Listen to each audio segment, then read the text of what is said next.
Those looking maybe to change the dynamics of their team to deliver better outcomes may in the next, say, 90 days, where should they start? So I would just start with an audit of the structure of your teams and the psychological safety. I would put out a guide to launching teams effectively, because again, what's really important to do in that first meeting. And I think so many people, we get overwhelmed by the task itself, by, the fact we've got a new team, new task, and we don't sort of take a moment to think about, all right, these are the things I need to get done in that first meeting.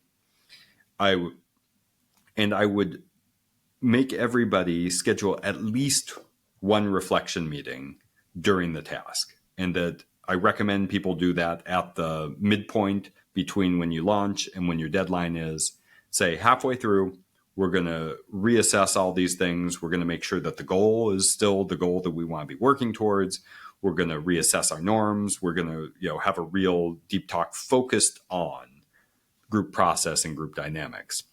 And then if you don't have debriefs and are really capturing the learning from each team doing their tasks, I would make sure that you have kind of a formal tool that you're capturing this. So I think, but just making sure you have something where you're capturing learning and saying like, here's something that we did that we're really proud of. And if some other team wants to ask us about how we did it, please have them do that. And here's something we tried that really didn't work and nobody else in the organization should try that. And that we want to make sure that we stop doing this. And that if all we did was that, boy, I think most organizations would see a lot of improvement really fast if all they were doing was kind of mandating these reflections and learning, capturing them and making sure that everybody knew about them.